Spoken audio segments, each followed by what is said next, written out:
Okay, let's go back to the world of animes and actually like a wholesome story apparently. Like I saw this fucking like name. So mm, Gachi Gachiakuta, the mangaka, went from a fan to successor. Like this sounds wholesome as fuck. So let's check it out.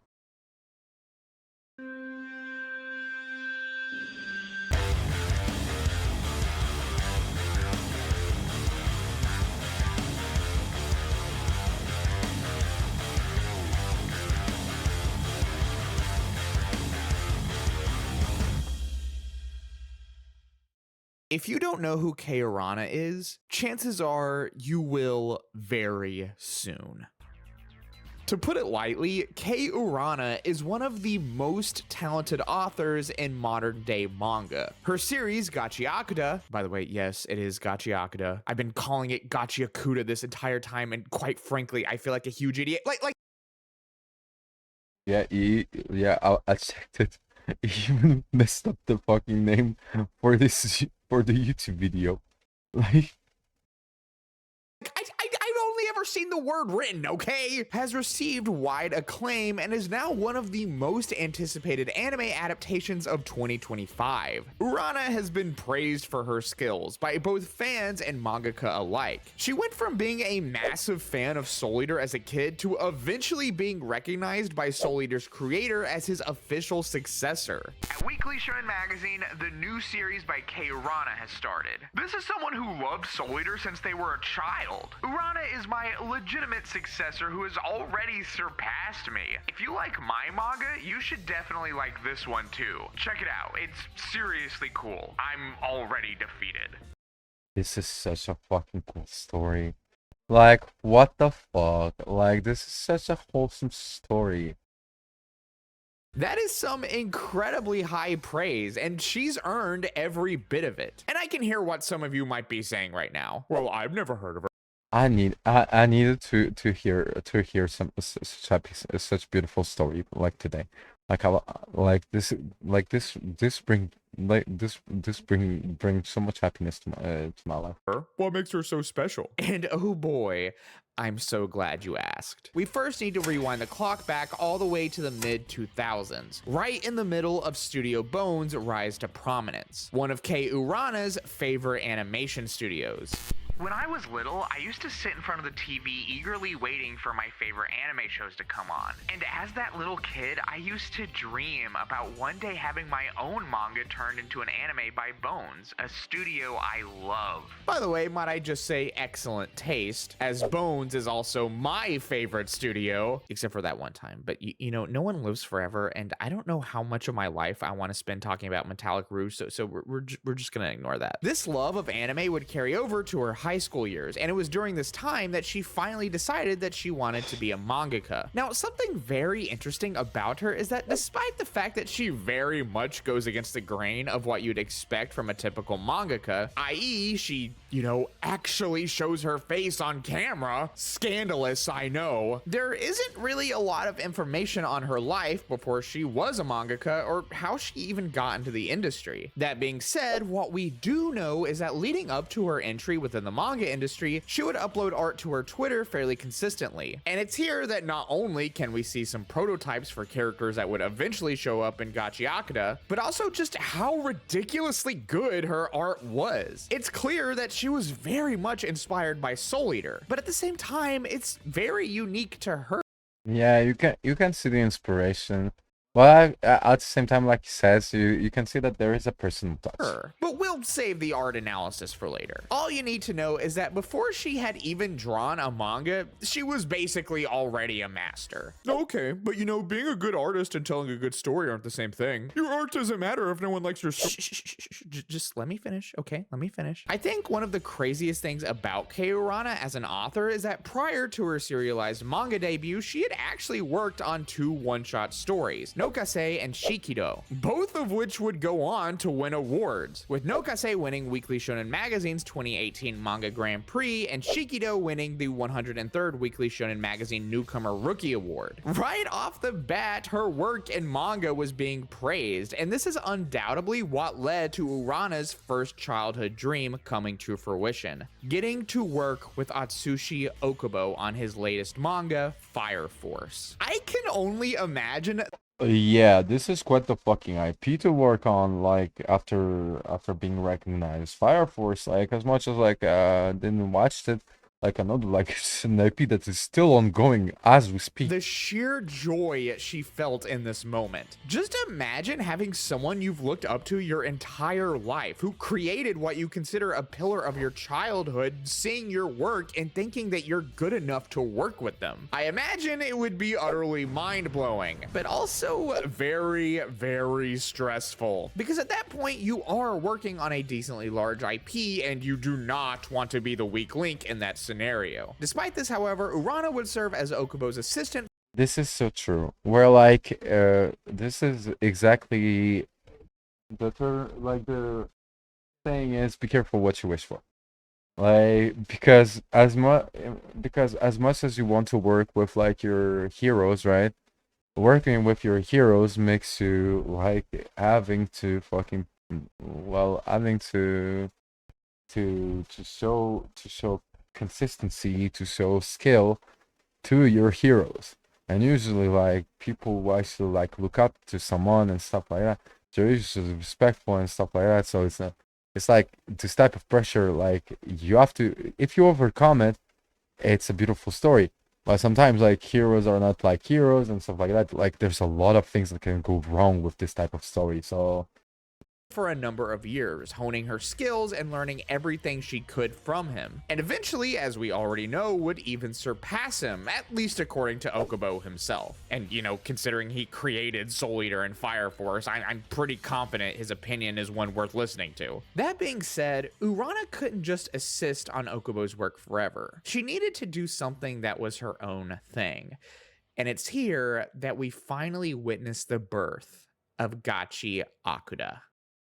Gachiakuta was actually born from a very simple idea. The idea that even trash has value. It's clear that Urana wanted to tell a story about the trash we discard, whether it's the soda can that you just threw into the trash 10 minutes ago, or the individuals in society that are deemed worthless. Not unlike wait.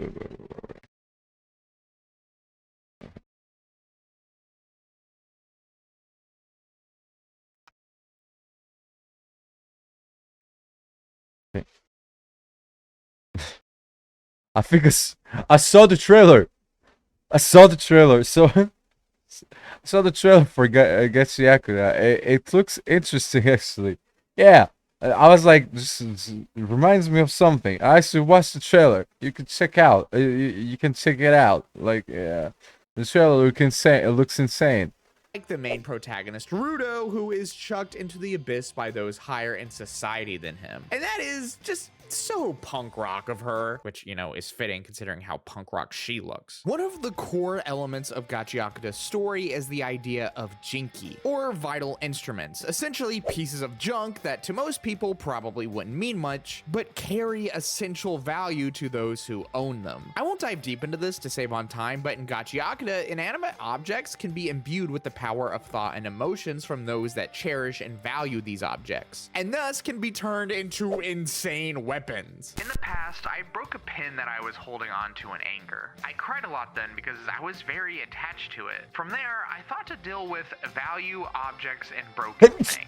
And that's how Gachiakuta was born. This simple childhood story composes the entire soul of Gachiakuta, to the point that Urana's broken pin is even referenced in the first panel of the manga, Urana's own beloved piece of trash. When she created this manga, having a distinctly trashy look was something she prioritized, using the slums from Nausicaa of the Valley of the Wind as one of her inspirations. And I have to say, I don't think she could have. Well, for artists, like, when you break, like, because, like, it might looks like a pen, like, but, like, I think that, like, maybe it didn't meant, like, maybe it's just me, but, like, the tools that you use, like you can see, there's a guitar right here, right? And like for any artist, like maybe like a pianist or like a fucking like guitar player or like a fucking like painter, like your tools are something that is like that has like a different value, especially because like when you begin like your journey from just just a someone passionate about this thing to someone who actually like makes it try to make something like different, create something. Your tools are all that you have, and usually they're overly expensive, and you cherish them very, very, very much. So I understand why she will mention it in her manga, because like if you actually like try to fucking like create something, well, you understand exactly. And if you don't, it's just that these tools are like very unique, and when you start off, you don't have like many of them. So they all like no matter what you're passionate about, you always remember them. Like maybe your first picks, your first pens, your first it doesn't matter.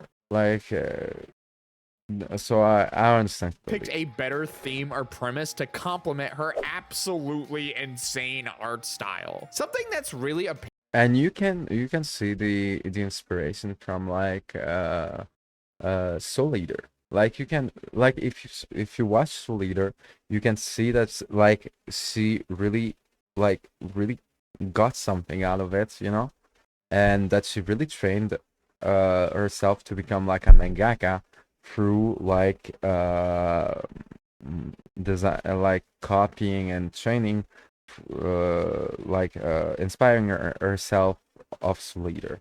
Like you can see it. Like if you saw Leader, you can just this image is absolutely like insanely like you can see, but also you can see that like she was able to create her own like signature, her own like color within like this art style, making it like not Leader anymore. Like this is not Leader. This is her own like style, which is absolutely like insane. apparent about Urana's work is how much she's able to make her characters stand out. I've said this a few times before, but it really is a skill to make something kind of grimy, unsightly, and even unhinged, but also appealing to look at the same time. And she's gotten so good at this that according to her, it's just natural for her at this point. I create them to be decent people, but then I actually draw them, and for some reason they turn out to be freaky weirdos. I've given up, realizing that this is who they truly are. One of Urana's biggest strengths is the sheer amount of emotion she's able to get her characters to express. Whether it's joy, disgust, anger, or excitement, her characters' faces absolutely explode with emotion, and it makes it Our character design is absolutely like completely unique. Like so absolutely easy to agree. not only understand what that character is going through, but empathize with them.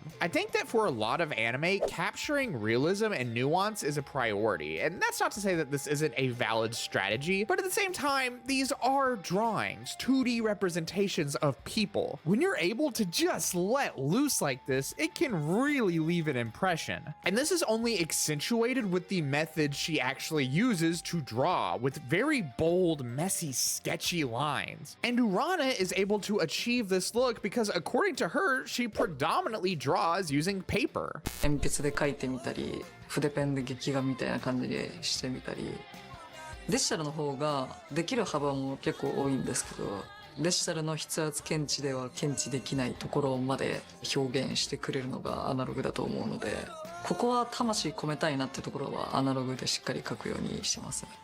どうしてもここはなんか古めかしい場所にしたいなみたいな時とかは和紙みたいなやつをビリビリって破いたりして貼っつけてコラージュっぽくしたりしていろんな試みはしてみてますね。